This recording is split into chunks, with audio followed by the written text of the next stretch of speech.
नमस्कार, स्वागत है आपका एमपी तक पर। मैं हूं रवीश पाल सिंह। मध्य प्रदेश के खरगोन में हुई हिंसा के मामले में अब एक पहली मौत रिपोर्ट हो गई है। गृह मंत्री नरोत्तम मिश्रा ने स्वीकार किया है कि खरगोन हिंसा में एक शख्स की मौत हो गई थी। 10 अप्रैल को ही उसका शव मिल गया था पुलिस को, लेकिन उसकी शिनाख्त नहीं हो पाई थी।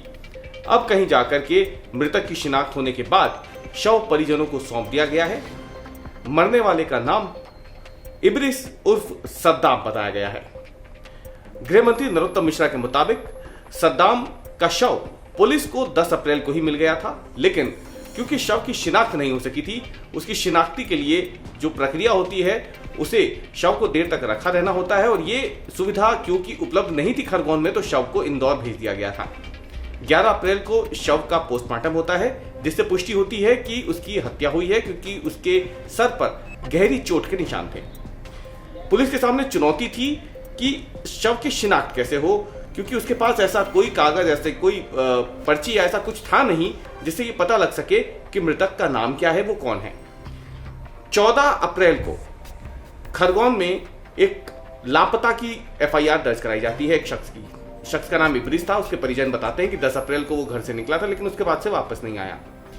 पुलिस अब परिजनों को लेकर के जाती है इंदौर और वहां पे शव की शिनाख्ती करवाती है, तो पता चलता है कि इब्रिस एक था।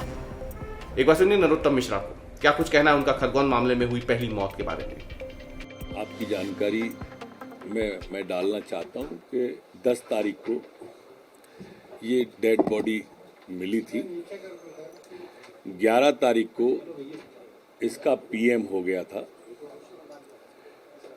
पीएम रिपोर्ट के आधार पर 302 का प्रकरण दर्ज हो गया था। चूंकि शनाख्त नहीं हो पा रही थी और कोई उस समय गुमशुदगी की रिपोर्ट भी नहीं थी, फिर जब एक रिपोर्ट गुमशुदगी की इब्रिस उर्फ सद्दाम के नाम से परिवार वालों ने डाली, तो फिर परिवार वालों से उसकी शनाख्त कराई गई।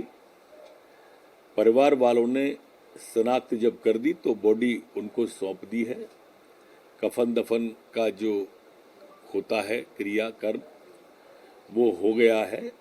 प्रकरण पूरा जांच में ले लिया। तो गृह मंत्री को सुना आपने। गृह मंत्री स्वीकार कर रहे हैं कि ये पहली मौत है।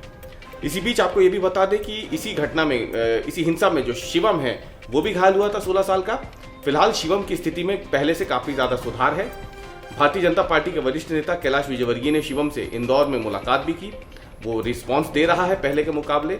वेंटिलेटर पर था शिवम पहले, लेकिन उसे वेंटिलेटर से हटा लिया गया है, प्राइवेट वार्ड में शिफ्ट कर दिया गया है। इंदौर प्रशासन लगातार उसकी सेहत पर नजर बनाए भी रखे हुए है और बाकायदा हर समय उसका जो मेडिकल बुलेटिन है वो भी जारी किया जा रहा है। शिवराज सिंह चौहान ने अधिकारियों को शिवम के बेहतर और समुचित चिकित्सा उपलब्ध कराने के निर्देश दिए हैं, जिस पर काम हो रहा है। लेकिन खरगोन उपद्रव के एक तरीके से देखा जाए तो करीब हफ्ते भर से ज्यादा का समय बीत जाने के बाद जो शव मिला है, जिसकी शिनाख्त हुई है, उसने कहीं ना कहीं एक बार फिर से सवाल खड़े कर दिए हैं कि आखिरकार ये जो हिंसा हुई थी, इसमें जो लोग घायल हुए हैं या फिर जितने लोग हताहत हुए हैं, क्या उसे लेकर के सरकार अब ये मान रही है कि ये एक बड़ी फेलियर के तौर पे, एक बड़ी असफलता के तौर पर देखा जाएगा स्थानीय प्रशासन की।